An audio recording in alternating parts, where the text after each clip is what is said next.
트럼프 미국 대통령이 현지 시각 15일 폭스뉴스와의 인터뷰에서 타이완에 대한 추가 무기 판매 승인 여부에 대해 아직 승인하지 않았다며 승인할 수도 하지 않을 수도 있다고 답했습니다. 이어 무기 추가 판매 여부는 중국에 달려 있다며 그것은 우리에게 매우 좋은 협상 칩이라고 언급했는데요. 이를 두고 미국의 타이완 관련 안보 정책이 후퇴하는 것 아니냐는 우려가 나오고 있습니다. 앞서 트럼프 대통령, 중국을 떠나 미국으로 향하는 전용기 안에서도 시진핑 주석과 타이완 무기 판매에 대해 상세히 논의했다고 말했죠. We discussed the Taiwan, the whole thing with the arms sales was in great detail, actually, and I'll be making decisions. 이를 두고 타이완에 대한 무기 판매를 중국과 협의하지 않기로 한 1982년 로널드 레이건 전 대통령의 약속을 어긴 것 아니냐는 질문이 나오자 1980년대는 꽤 먼 과거라고 반박하기도 했습니다. 뉴욕타임스는 트럼프 대통령이 타이완에 국방비를 늘리라고 압박해놓고 정작 무기 판매를 중국과의 협상 카드로 활용하고 있다고 비판하며 모순이라고 지적했습니다. 또 이 같은 발언으로 타이완 지원에 대한 신뢰성에 의문이 제기될 거라고 꼬집었습니다.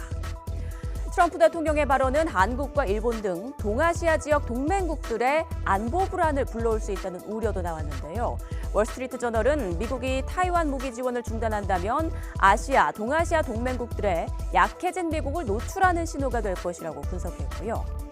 또 악시오스도 트럼프의 발언이 타이완의 친미 정부뿐 아니라 동맹국인 일본과 한국도 불안에 떨게 했다고 꼬집었습니다.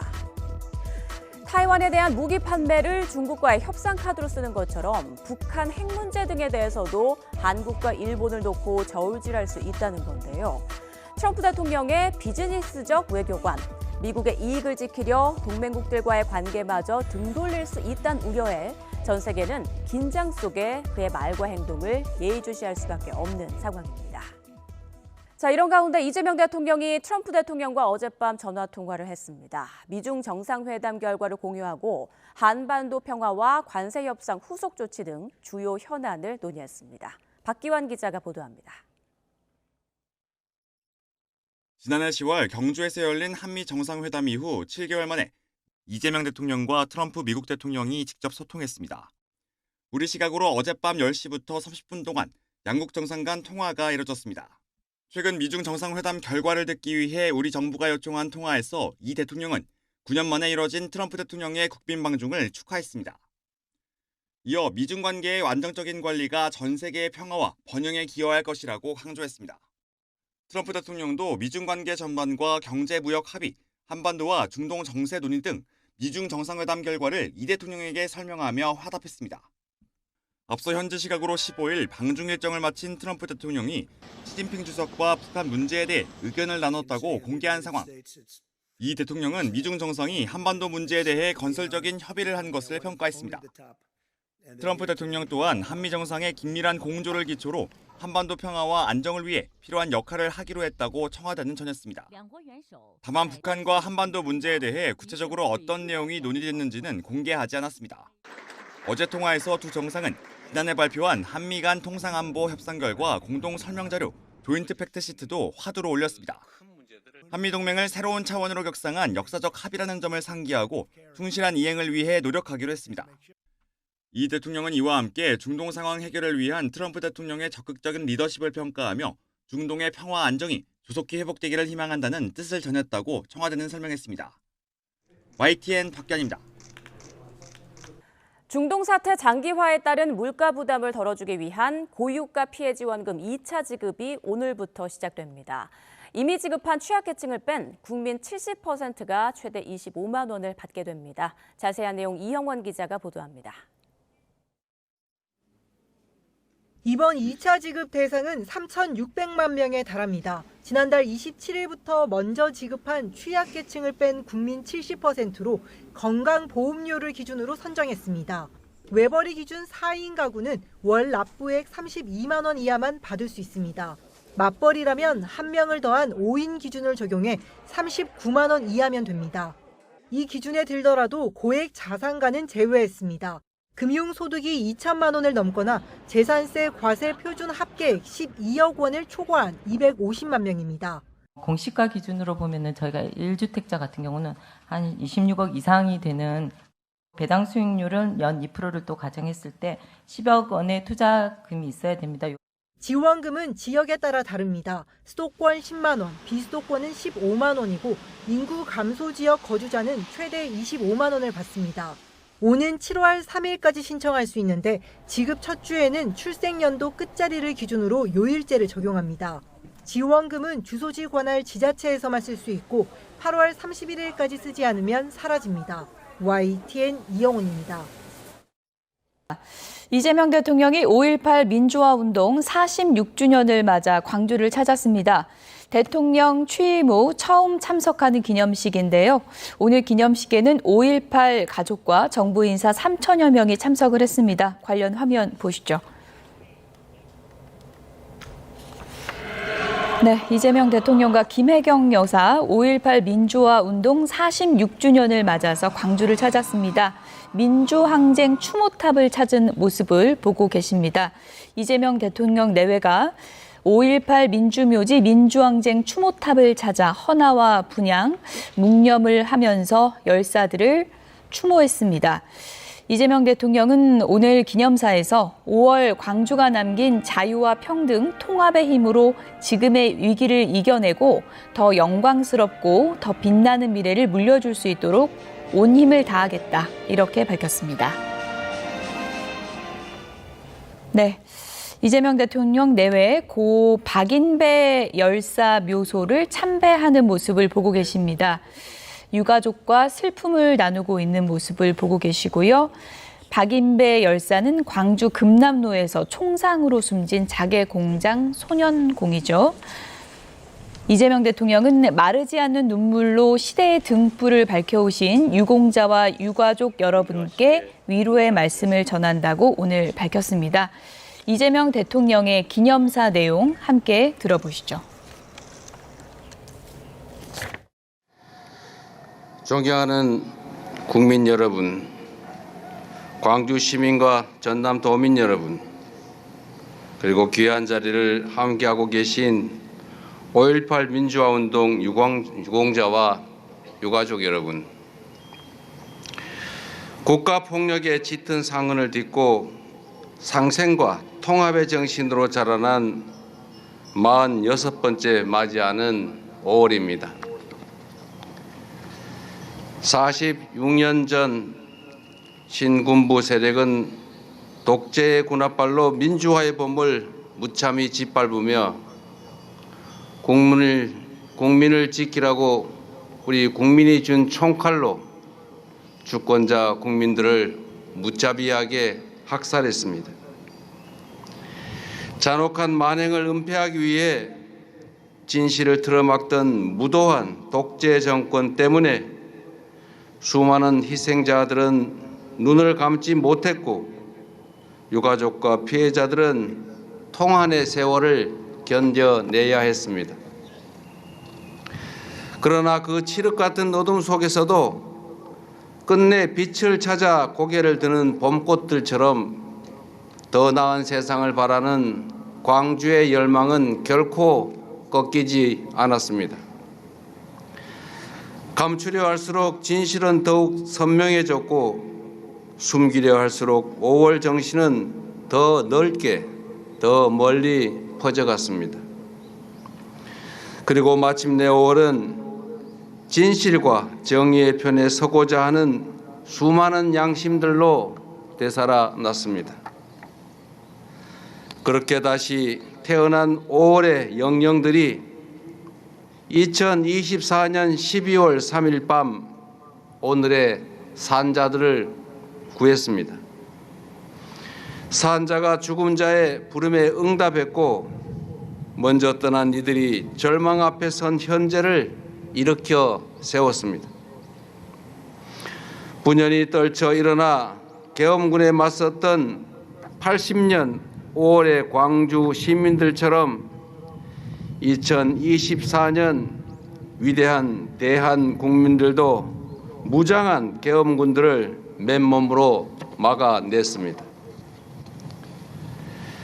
1980년 5월 불의한 권력이 철수했던 그 찰나의 공간에서 광주가 온 힘을 끌어모아 꽃피웠던 대동 세상은 2024년 12월 그 혹독한 겨울밤에 서로의 체온으로 민주주의를 지켜내는 빛의 혁명으로 부활했습니다.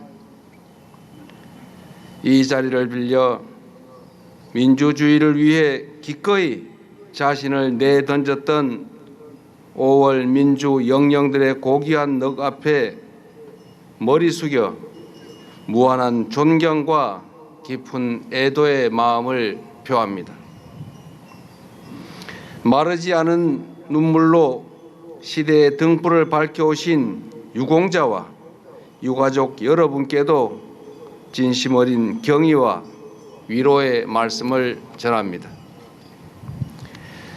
참혹한 폭력 앞에서도 끝내 인간의 존엄을 지켜낸 5.18 정신의 굳건한 토대 위에서 우리 대한민국은 민주주의와 번영의 길을 걸어올 수 있었던 것입니다.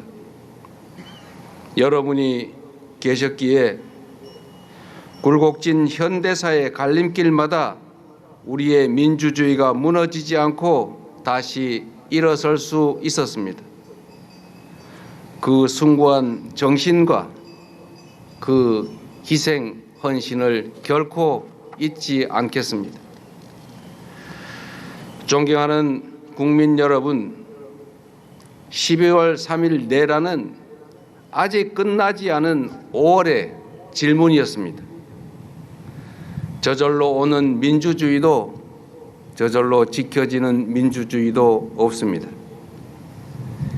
민주주의를 완성하는 힘은 오직 주권자의 간절한 열망과 실천으로부터 나온다는 것을 우리는 다시 한번 뼈저리게 현장에서 확인했습니다. 오늘의 대한민국을 구한 80년 광주가 앞으로도 대한민국의 미래를 끊임없이 구해낼 수 있도록 국민주권정부는 5.18을 끊임없이 기록하고 기억하며 보상하고 예우할 것입니다. 5월 영령과 국민 여러분 앞에 이를 위한 3가지 다짐과 약속의 말씀을 드리겠습니다. 첫째, 5.18 정신이 반드시 헌법 전문에 수록될 수 있도록 최선을 다하겠습니다.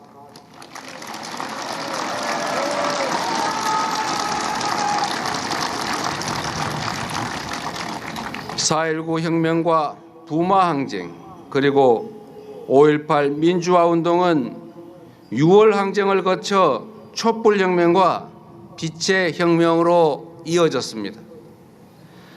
국민 주권을 증명한 원동력이자 대한민국 현대사의 자부심인 5월 정신이 우리 사회에 더 단단하게 뿌리 내릴 수 있도록 5.18 민주화 운동의 민주 이념을 대한민국 헌법 위에 당당하게 새겨야 할 것입니다.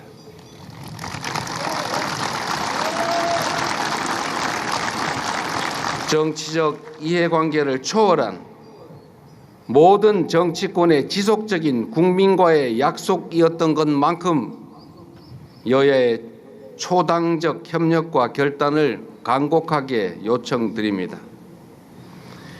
광주 시민과 전남 도민을 넘어 대한 국민 여러분의 변함없는 지지와 성원도 당부드립니다. 둘째, 오늘 정식 개관하는 이곳 전남도청을 세계 시민들이 함께 배우고 기억하는 K민주주의의 살아있는 성지로 만들어내겠습니다.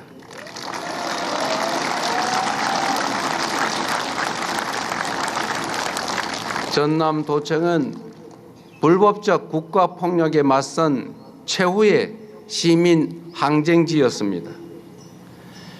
벽면 곳곳에 새겨진 총탄의 흔적들이 그날의 참혹함과 시민군의 담대한 용기를 말없이 이렇게 증언하고 있지 않습니까? 유네스코 세계 기록 유산 등재회 한강 작가의 소설 소년이 온다를 통해서 5월의 광주는 이제 세계 시민들이 함께 기억하는 인류 보편의 가치로 거듭나고 있습니다. 전남도청에 오롯이 새겨진 희생과 연대의 정신이 대한민국 공화정의 자부심이자 미래 세대의 가치로 계승될 수 있도록 정부가 적극적으로 뒷받침하겠습니다.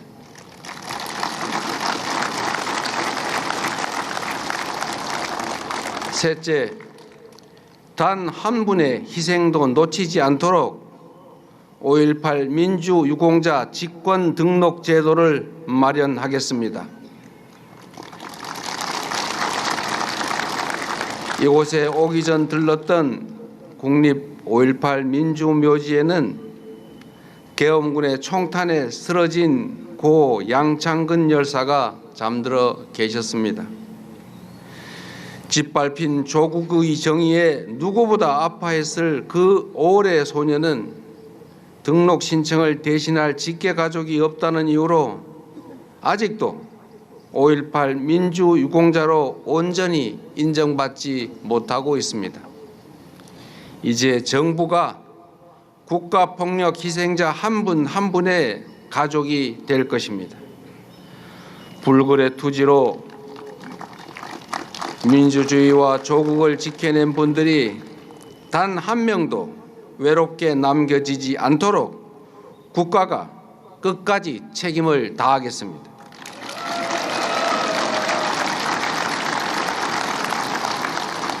존경하는 국민 여러분, 성장 잠재력의 약화, 불평등의 심화, 국제 질서의 격변, 지방 소멸 등 다방면에 겹겹이 쌓인 복합 위기가 우리 대한민국의 현재와 미래를 동시에 위협하고 있습니다.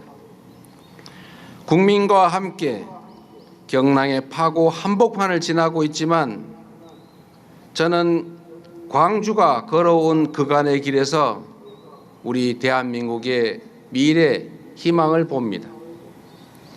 총칼을 앞세운 독재 권력의 잔인한 폭압 속에서도 80년 5월 광주는 함께 사는 기쁨을 나누었고 금남로에는 사랑과 연대의 물결이 출렁거리지 않았습니까? 외로움의 한복판 속에서도 서로의 상처를 어루만졌고 절망의 한복판에서도 서로를 부축하며 마지막 온기를 모아 희망의 씨앗을 틔워냈습니다. 시민들이 만들어낸 공존과 배려, 평화의 광장에서 광주는 진정한 민주공화국의 모습을 보여주었습니다.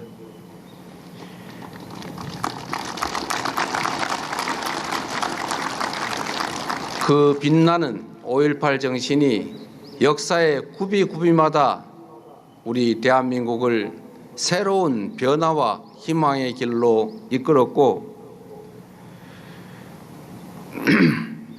이제 광주와 전남의 통합이라는 새로운 도전으로 이어지고 있습니다. 광주와 전남이 함께 맞잡은 손이 상생과 공존의 새로운 이정표로 우뚝 서고 균형 발전이라는 희망의 역사를 다시 써내려갈 것으로 믿습니다. 그렇기에 5월의 기억과 5.18 정신은 결코 과거의 유산이 아닙니다. 불의에 단호하게 맞서는 용기이자 위기를 함께 넘어서는 연대이며 더 나은 내일을 향한 희망의 이름입니다. 국민 주권 정부는 5.18 정신을 충실하게 이어받아 광주가 그토록 절절하게 꿈꾸었던 국민이 주인인 나라를 향해 담대하게 나아가겠습니다.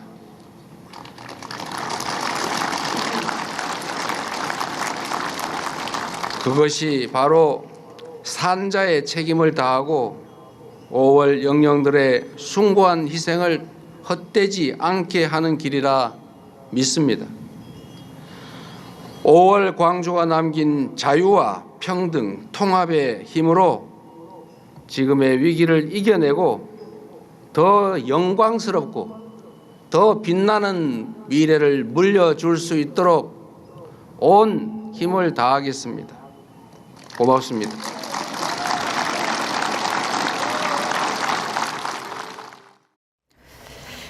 우크라이나 전쟁 상황은 악화일로입니다. 러시아가 전승절 휴전 직후에 우크라이나 수도를 대대적으로 공습했고요.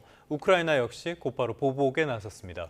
모스크바에 드론 공격을 퍼부어 적어도 4명이 숨지고 수십 명이 다쳤는데 러시아가 또 반격을 예고하면서 위기감이 고조되고 있습니다. 권준기 기자입니다. 모스크바의 고요한 휴일 아침. 드론이 아파트를 때리자 검은 연기가 뿜어져 나옵니다. 도심 하늘에 소형 비행체가 끊임없이 목격되고 시내 곳곳에서 불기둥이 치솟았습니다. 특히 정유시설과 유류 저장소, 무기 제조를 위한 반도체 생산 기지 등이 정밀 타격 대상이었습니다. 러시아 국방부는 격추한 우크라이나 드론만 500대 이상이라고 발표했지만 방공망을 뚫은 드론도 적지 않았습니다.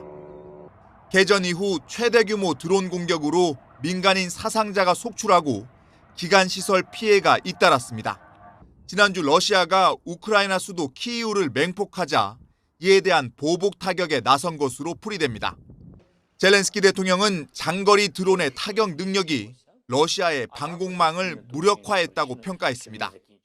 Дистанція до цілей цього разу більш ніж 500 кілометрів. Це вагомо ще й тому, що Московський регіон найбільш насичений російськими засобами ППО.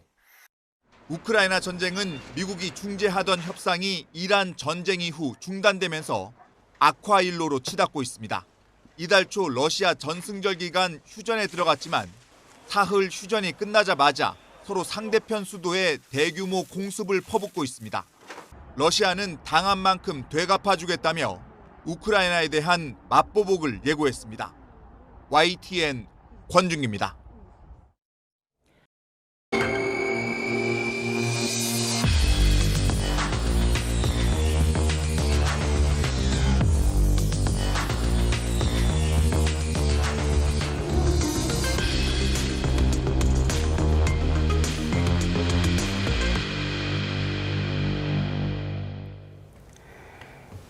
삼성전자 노조가 예고한 총파업이 사흘 뒤로 다가온 가운데 노동조합과 사측의 2차 사후 조정 회의가 계속 이어지고 있습니다.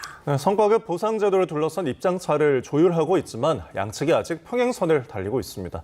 사후 조정은 내일도 진행될 예정인데요. 현장에 나가 있는 취재기자 연결해 보겠습니다. 정현우 기자. 네, 정부 세종청사 중앙노동위원회에 나와 있습니다. 네, 지금은 잠시 협상이 정회됐다고요?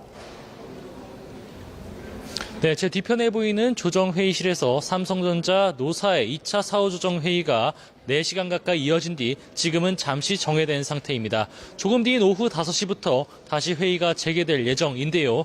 일단 정부 중재로 다시 협상 테이블에 앉게 된 노사는 취재진의 질문에는 일단 대화를 아끼는 모습이었습니다. 크게 말씀드릴 건 없고 어쨌든 사후 조정까지 왔고 이번에 2차 사후 조정도 성실하게 임하겠다는 말씀 전달드리겠습니다. 일단 내부에서 진행되는 협상 상황과 관련해선 중재위원으로 참석한 박수근 중앙노동위원장이 정회 이후에 기자들과 만나서 아직 양측이 평행선을 달리고 있다고 설명했는데요. 진전된 것이 있느냐는 질문에도 아직이라고 답했습니다. 다만 파업으로 이어지진 않게끔 조율해야 하지 않겠느냐며 조정에 대한 의지를 드러냈습니다. 오늘 안에 조정안을 도출하긴 어려운 상황이라서 조정 절차는 내일도 이어질 예정입니다. 일단 오늘 회의는 저녁 7시까지 진행된 뒤 내일 오전 10시부터 진행됐는데요. 노조가 예고한 총파업이 사흘 앞으로 다가온 가운데 이번 협상이 사실상 마지막 타결 기회가 될 전망입니다. 네, 이렇게 협상 테이블에 앉은 노사가 성과급에 대한 입장차를 얼마나 좁힐지가 관건이죠? 네, 양측은 어렵게 협상 테이블에 앉았지만 구체적인 성과급 지급 기준 등을 둘러싸고서 양측의 줄다리기가 이어진 것으로 보입니다. 협상의 관건은 바로 성과급의 규모, 그리고 지급 기준, 또 제도화 여부입니다. 노조는 영업이익의 15%를 성과급 재원으로 분배하고 연봉 50% 상한을 폐지해서 이를 명문화할 것을 요구하고 있습니다. 협상 과정에서 성과급 규모를 일부 낮추고 초과분을 주식으로 받는 방안까지는 열어뒀지만 제도화는 반드시 사수하겠다는 입장입니다. 반면 회사 측은 기존 성과급 제도를 유지하되 반도체 부문 영업이익이 200조 원 이상인 경우 영업이익 최대 10%를 추가 지급하겠다는 안을 제시한 것으로 알려졌습니다. 또 이번 합의를 3년 동안 유지하고 재논의하자는 입장입니다. 반도체 사업부별 성과급 배분 비율 역시 갈등 요인으로 남아 있습니다. 최종 타결까지는 진통이 불가피할 것으로 보이는 가운데 재계를 대표하는 경제 6단체는 노조의 파업 계획 철회를 촉구하면서 파업이 현실화한다면 정부가 긴급조정권을 즉각 발동해야 한다는 설명을 내기도 했습니다. 지금까지 정부 세종청사에서 YTN 정인호입니다. 삼성전자 노사의 최종 협상을 앞두고 정부는 긴급조정권 행사를 언급하며 압박했습니다. 네, 역사상 지금까지 4번의 최후의 카드를 꺼내든 적이 있는데 이 노동계는 노동권을 침해하는 행위라며 반발하고 있습니다. 염혜원 기자가 보도합니다. 삼성전자 노사의 마지막談判을 앞두고 정부도 협상 결렬 시 강수를 예고했습니다. 정부는 국민경제 보호를 위해 긴급조정을 포함한 가능한 모든 대응 수단을 강구하지 않을 수 없습니다.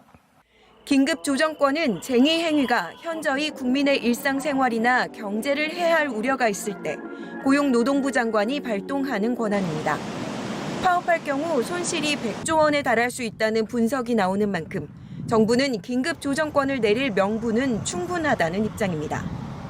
긴급조정이 시작되면 30일 동안 쟁의 행위가 금지되고 중앙노동위원회가 조정 절차를 진행합니다.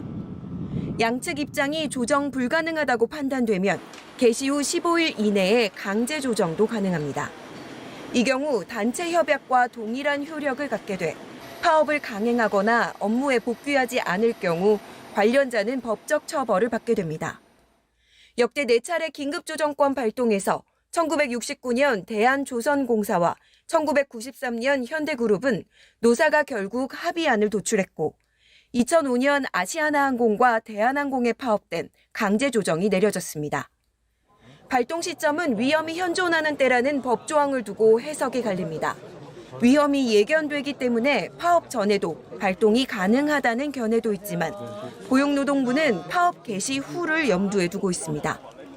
그동안에는 파업이 시작되고 짧게는 사흘에서 길게는 78일 뒤 공표됐습니다. 다만 긴급조정권이 헌법이 보장하는 노동 3권과 충돌한다는 점은 정부의 부담이 될 수 있습니다. 파업 강제 종료는 단체 행동권을 제한하는 조치로 국제노동기구도 폐지를 권고했던 제도입니다. 삼성전자 노조는 상급단체가 없지만 양대 노총을 비롯한 노동계는 이런 점 때문에 긴급조정권 발동에 강하게 반발하고 있습니다. YTN 염혜원입니다.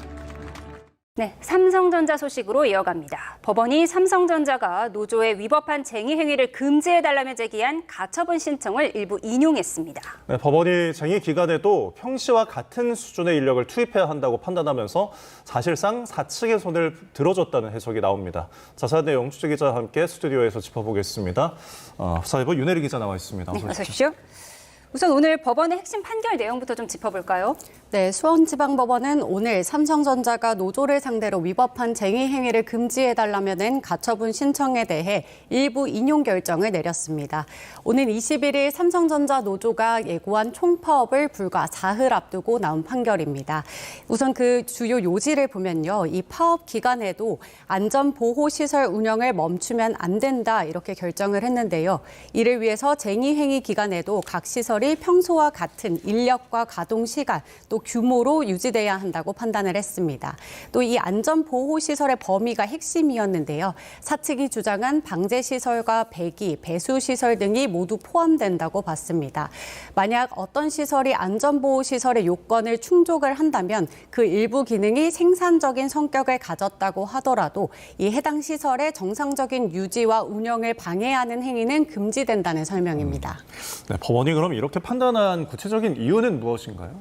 네, 법원은 쟁의 기간이다 하더라도 이 시설의 손상과 방지 또 원료의 부패와 변질을 막아야 한다고 강조를 했습니다. 네. 노동조합법에서도 그 사실을 찾아볼 수 있는데요. 이 작업 시설의 손상이나 원료, 제품 변질 또는 부패를 방지하기 위한 작업은 파업 중에도 정상적으로 수행을 돼야 한다 이렇게 규정을 하고 있습니다.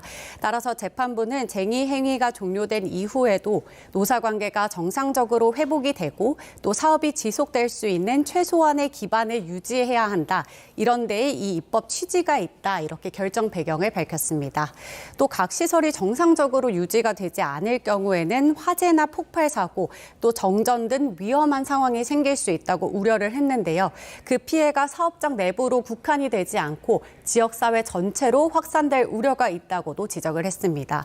앞서 지난달에 바이오 삼성로지스에서도 가처분 신청 인용 이런 비슷한 취지로 일부 인용 결정이 내려진 바가 있었는데요. 그때 당시에보다 좀 더 위법한 쟁의 행위 범위가 넓게 인정이 됐습니다.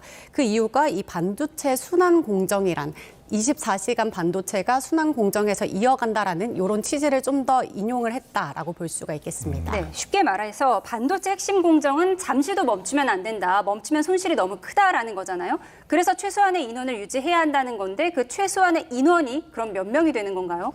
네, 이 부분이 가장 핵심이었는데 법원에서 아쉽게도 여기에 대한 구체적인 인원을 밝혀주진 않았습니다. 다만 사측은 앞서 두 차례 신문 기일에서 반도체 생산에 차질이 없을 정도로 투입해야 한다는 이 최소 인원을 한 7,000명 수준으로 제시를 했습니다.